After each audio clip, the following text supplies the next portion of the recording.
Greetings, dear ones. I am.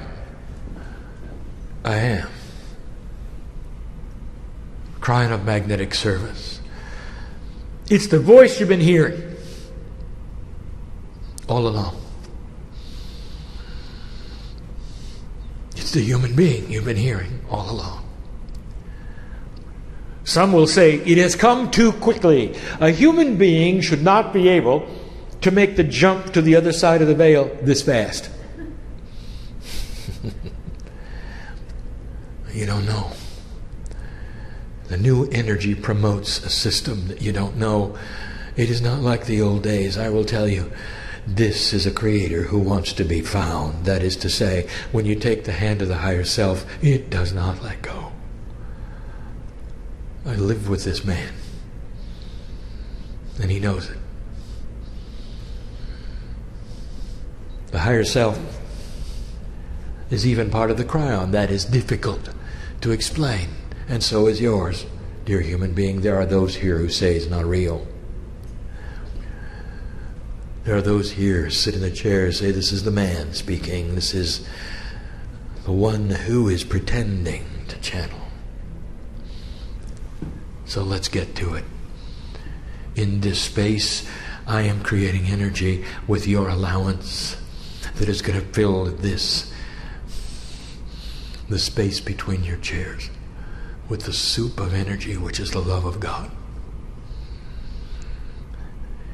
And I'm inviting into this place right now, with your permission, all of those in the group that is you, those you have loved and lost, those before you were born that you think you don't know are here.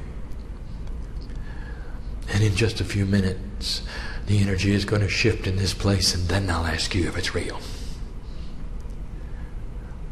And you'll know that this is the voice from the other side of the veil, linearized for you through the man who sits in the chair. And it's all done through the process of what we call love for humanity. It is all done so that you will hear things you should hear, in order to help you move through these things, dear family, which you call humanity. There are those here who say, who would authorize such a thing called channeling? It is not sacred. They'll say it is not the way God talks to humanity, and I will tell you, it is the way God talks to humanity. It always has been.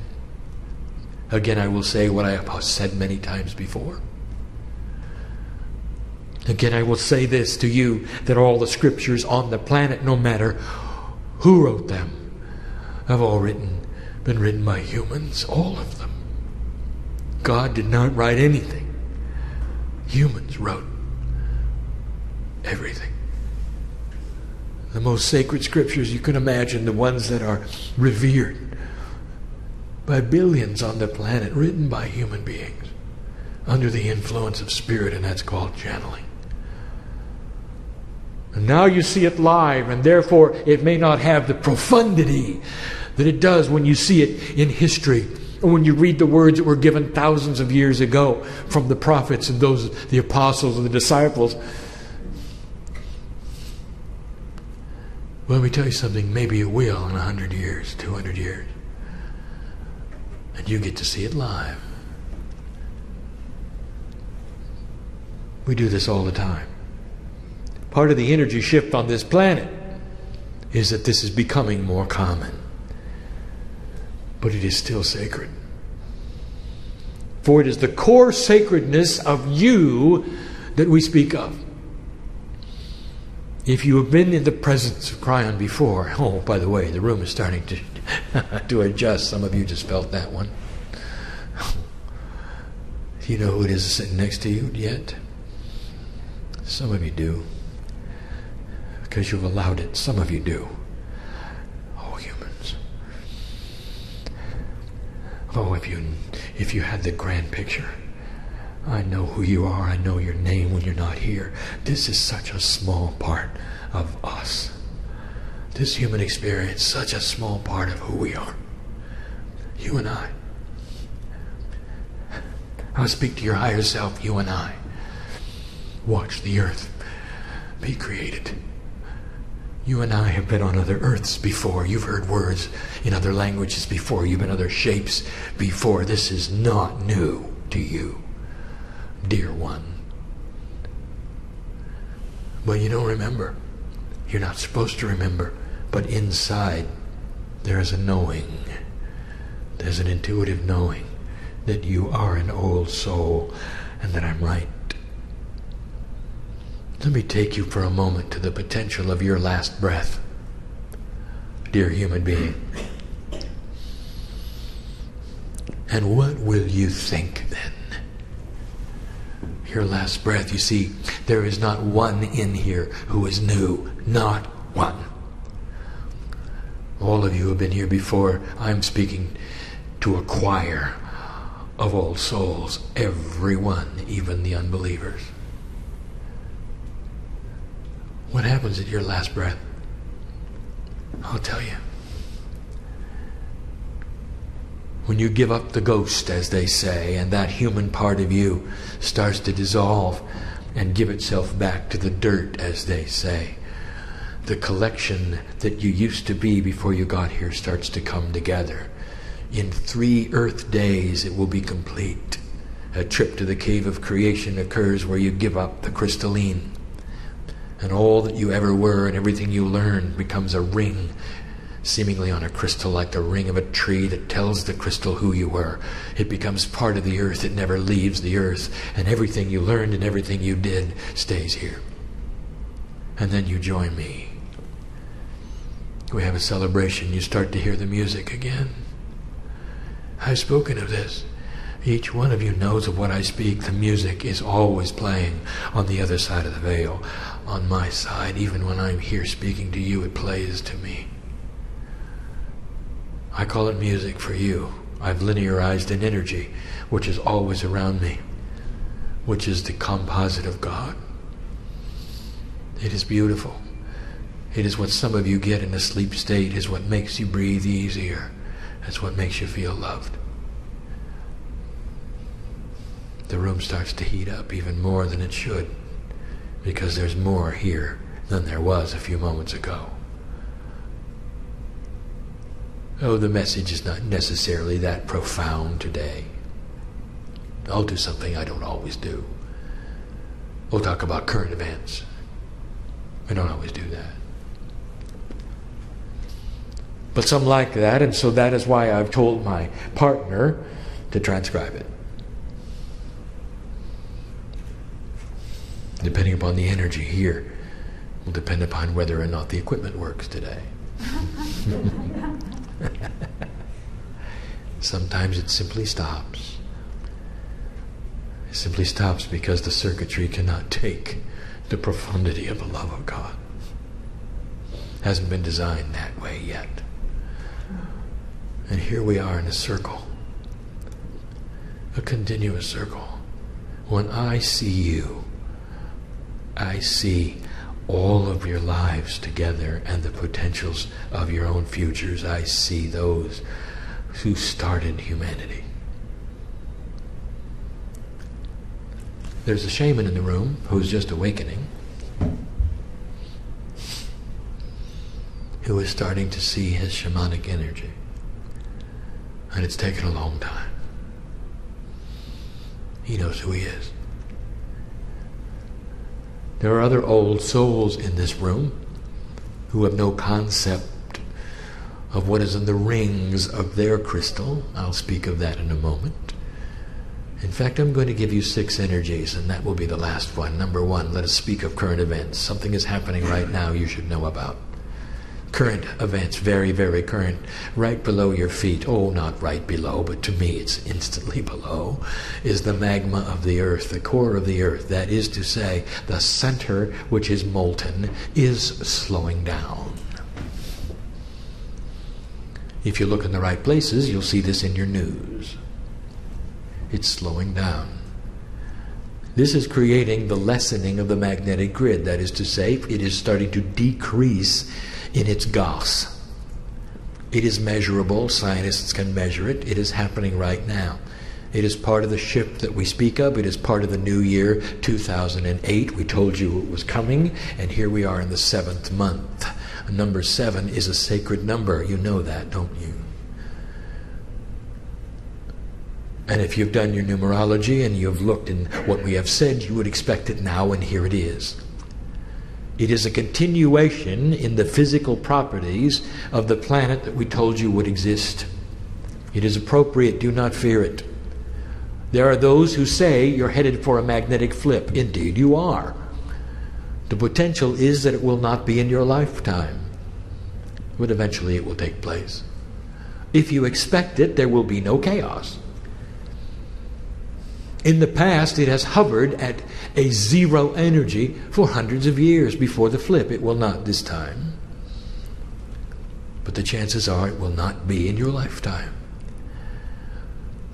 It responds to your consciousness. The very reason the magnetic grid is growing less is so that the distance between you and the veil will be minimized. This is a way of saying that the communications to your cellular self, that is your DNA, your memory itself, your crystalline, is becoming grander and greater because the veil is becoming limited.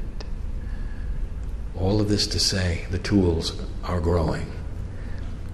It's got to be this way.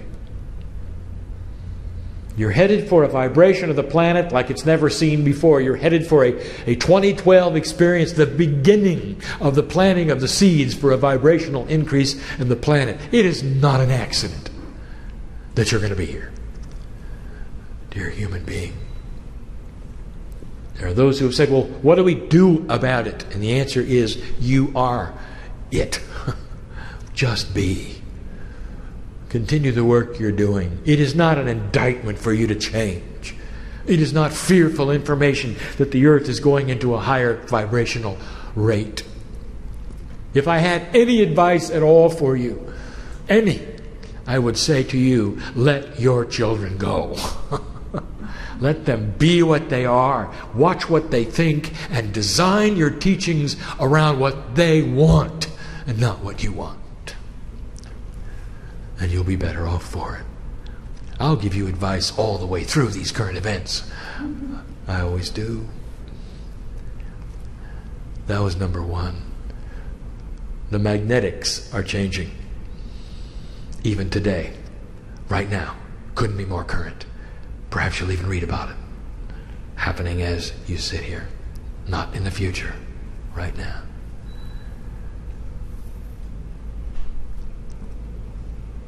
Next month, a grand experiment takes place.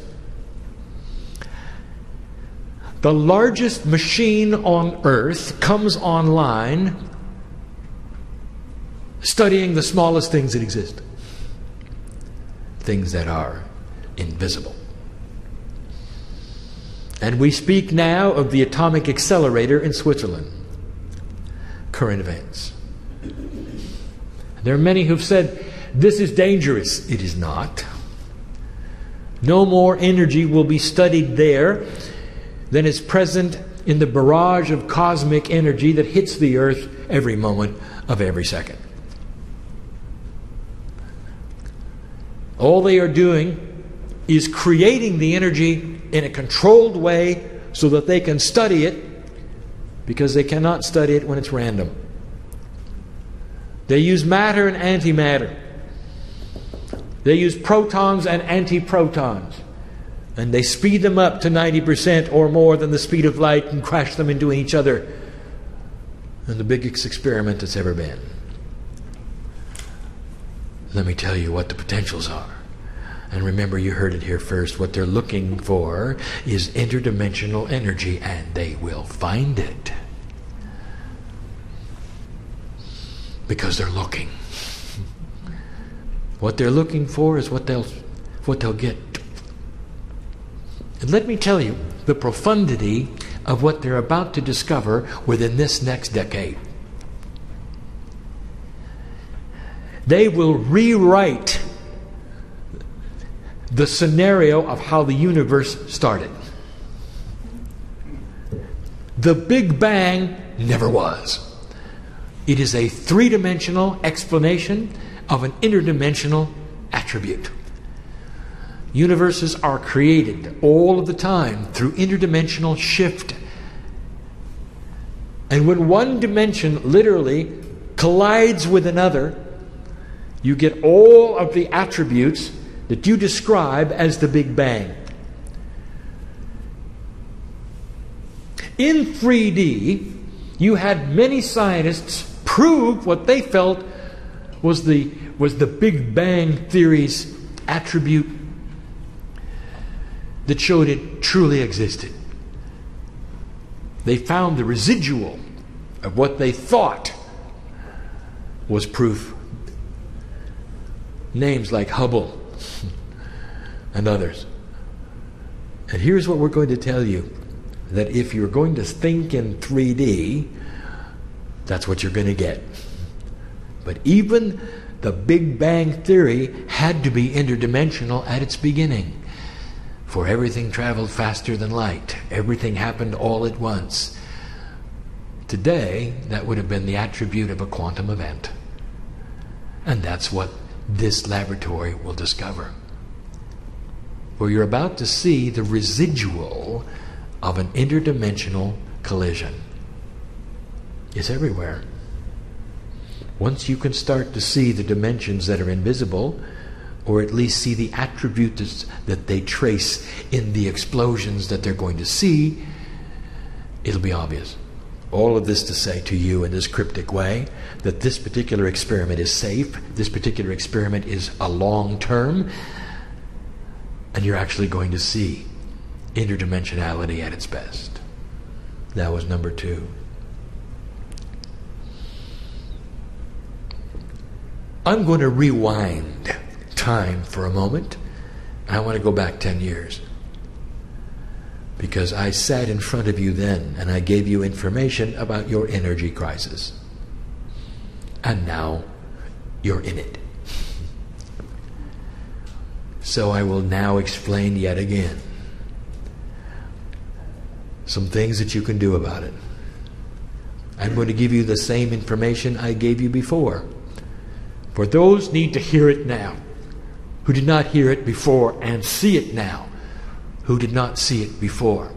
This particular message has the potential of hitting the ears of someone who you would say in 3D is abundant.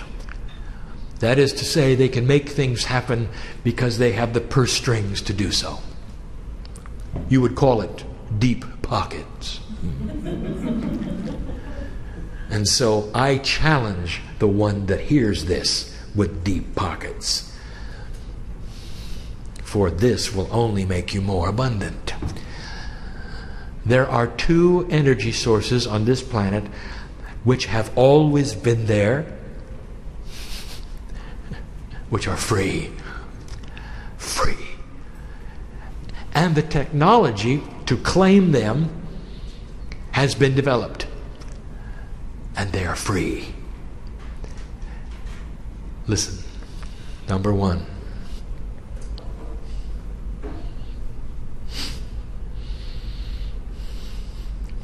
You wonder why the moon is there, don't you?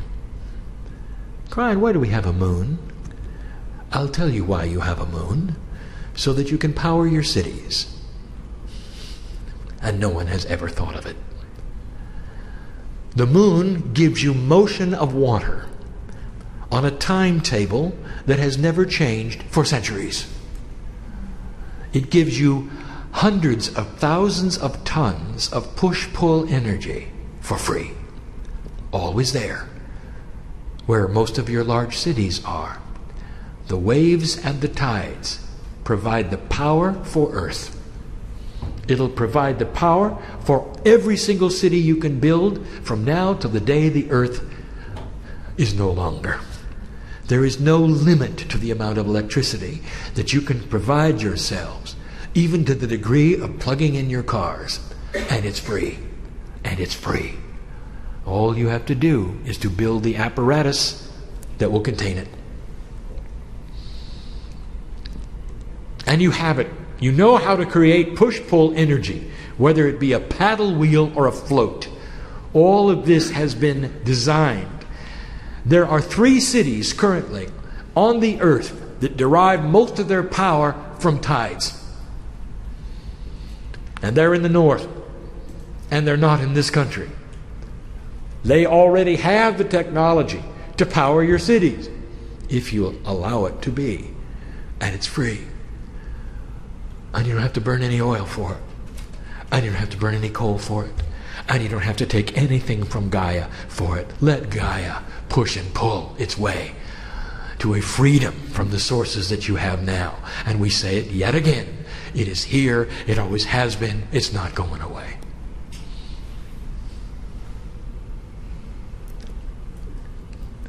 The second one, a little harder, but just as obvious. You have many ways of creating power. One of the most complex and difficult to understand and build is the nuclear power plant. And all you have done when you've finished is to create a steam engine. For all it does is create heat. For you then to create steam.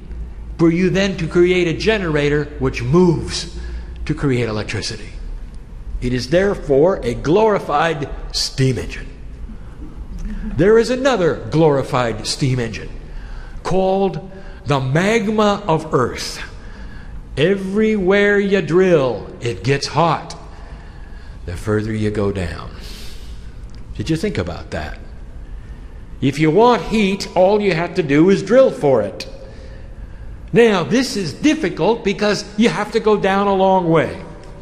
It becomes more difficult because there are byproducts that are involved. The technology must be developed to create this heat, to tap the heat, to make a steam engine that's forever. Forever. Start by building them in the hot spots. The hot spots are defined as those places on the earth where the magma is closer to the surface. How about starting at the Pacific Rim, for instance, where all the volcanoes are, for instance, and where many of your largest cities are, for instance. And you will find all the power you need to create steam is right below your feet. Is it worth it to invest in this? That's up to you. How much longer do you wish to extract pieces and parts of the earth, burn them up and put them in the atmosphere? And what is that worth to you? And so we say it as clear as we've ever said it to you. From the other side of the veil is that the power has always existed. It's existed for you to create electricity, to power your cities, to power your vehicles, and it has always been free. No byproducts at all. And that was number 3.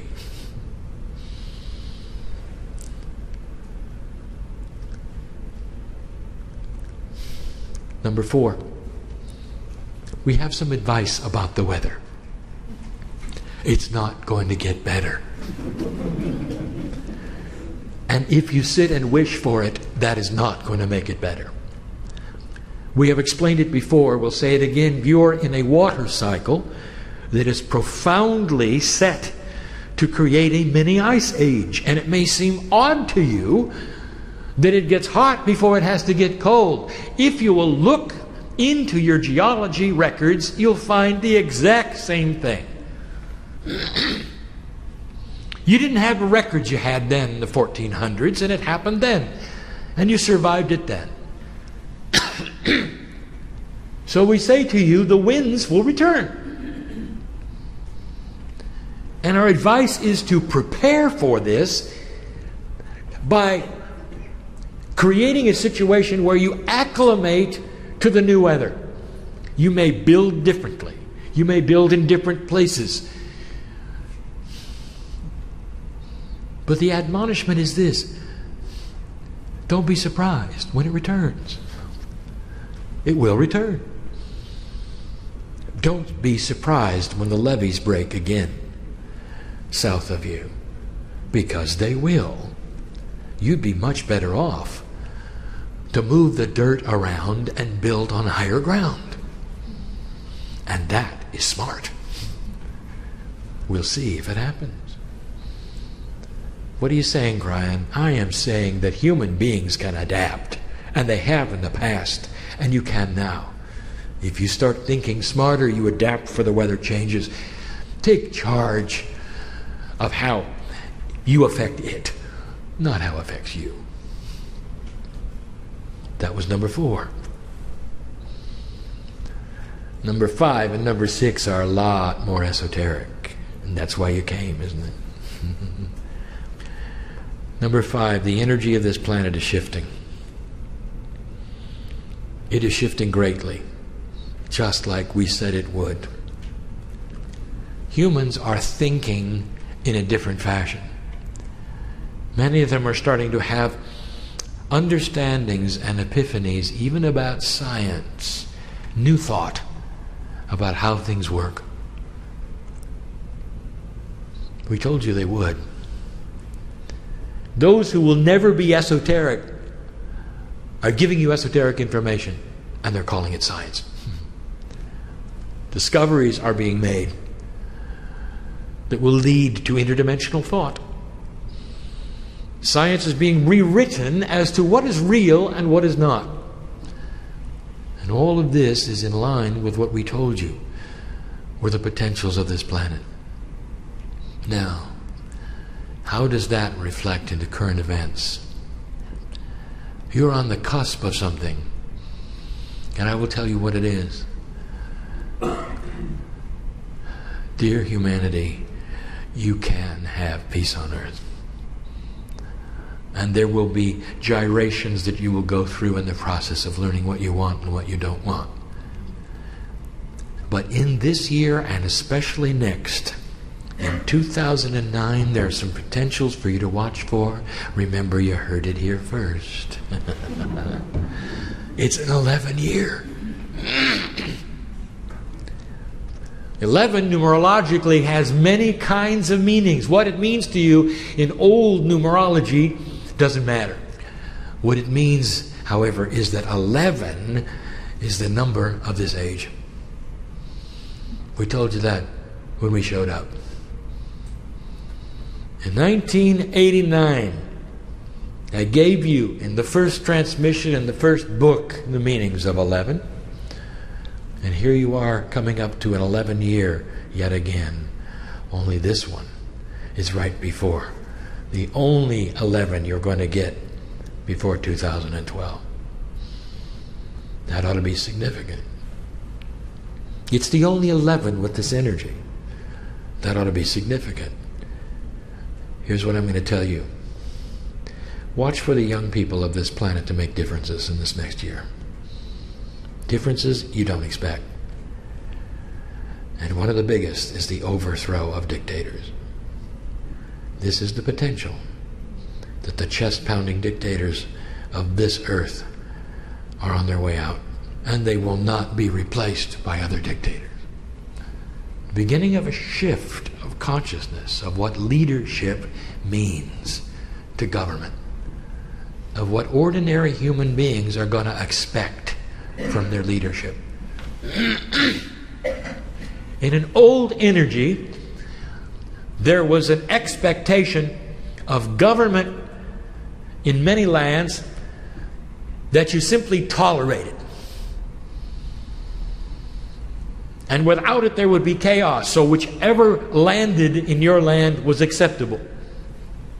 That is an old energy concept, for it led to those who would be in control without integrity. That's going to shift. It's going to shift in your own land as well. For human beings are going to start to expect leadership with integrity. That is new. Watch for it. 2009, there is a potential for a major shift in a country which I'm not going to mention. And it's going to be caused by the young people of the country. Those who you would never feel would even care are going to rise up and make a difference. Watch for it And when you see it, don't look at the news and say, this is bad. Don't look at the news and say, look at those who died. Don't look at the news and see it that way. I want to tell you, there are those who have come to this planet just so they can be part of that. There are those that come to the planet just so they can be part of it and come home and come back and do something even greater. I want to tell you, the overview of this is far grander than you think.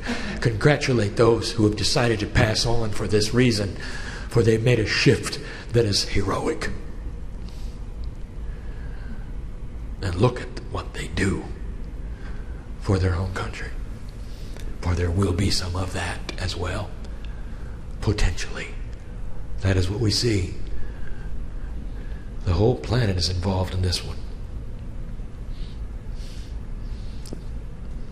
It really will change the future, you know. Finally, number 6. Personal potential. And we'll make this one short, although there'll come a time when it is not short. Your DNA is changing. It is changing because of the magnetic influences that are beginning to change around it. This is what we spoke of when we first came here. I call myself the magnetic master. That is a three-dimensional linear term to get your attention to what's going on. My group moved the magnetic grid because you allowed for it. You don't understand what human consciousness does. Human consciousness is a demand, an instruction set for those forces which are esoteric around this planet to move physical things from the consciousness that develops from your thought. It's backwards than what you think. There are those on the earth wondering what God is doing, never understanding it's what they're doing.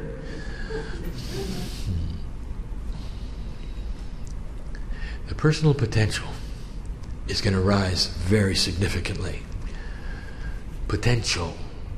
Nothing happens to you unless you ask for it. The ability to rewrite DNA, the ability to change your attributes that you came in with, you thinking above the cellular level, being able to claim pieces and parts of the Akash. That means that which you were, which is part of your own crystalline crystal in the cave of creation, can be mined. That means that you can go back and pick up the best parts of you. And it's about time, for that is what we see. We see you as an entire human string. That is the core higher self of all the lifetimes you've ever lived. That's what we see when we see you. We don't see your life now. We see the old soul. We see who you've been, what you've learned. We know how full the spiritual jar is based upon all of the things that you have ever studied in all the lifetimes you've ever had. That's what's in your DNA. And that's what's accessible. Very accessible. When you start pushing on the door, don't be surprised if the door pushes back a little. To some it's scary. It's part of the new way. The cooperation with God that even shouts that you're part of the system. Oh, human being, you're not just the human being looking to God for something. You are part of God. You are my partner in this. You always have been. That has been the message of Kryon. That is the message of Kryon today. More profound it becomes, more profound it is. And we're about ready to leave. But not before we remind you of who sits next to you.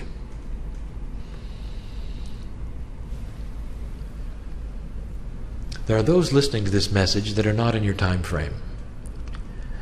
If you will allow me for a moment to speak to them. You sit there and you're listening, some of you, most of you, alone, to this message. And you're thinking to yourself, well, this happened in the past. Isn't it sweet? Isn't it nice? I think I'll write some of these things down. You're thinking to yourself, well, I want to tell you something. You're involved right now. For in the very aspect of you having the intent to listen to this, you have created an energy that allows you to be surrounded by those you've loved and lost. by those in other lifetimes that continue to surround you as what you call your guides. There is a lot going on right now around you, listener. You are not just tuning into something that happened in the past. And I'm talking to you personally. You know who I'm talking to. And you ought to feel it right now. Because I know the potential that you're listening. And you are. Such is the way quantumness works. That we have the ability to see things out of time. But the potential existed for you to listen, and you are. And I will tell you, it is no accident that you're here with your ears. Any more than it's an accident that there are those here in this time frame with their bodies to sit in the chairs. It's a stretch, isn't it? Human being to become interdimensional. But some of you are learning very well. It is the love of God that surrounds you right now. That's what you're feeling. All of you. Those in this time frame, those in the others. You see, the Creator wants to be found. And that's what you are learning in this age. There's a cooperation. There's a partnership. Not worship. Because we're family. Dear human. And so it is that we say that there has been a dispensation even right now of allowance for belief that such things could even begin to be real. And they are. Especially the one that says, I've been washing your feet, because some of you have felt it. These words are sacred. They have the same energy that all of the other scriptures did. They may not be written in the same way. They may not reach the same masses that they did. But you heard them. And they went into you. So that today you could feel the love of God. And recognize home. So be it. And so it is.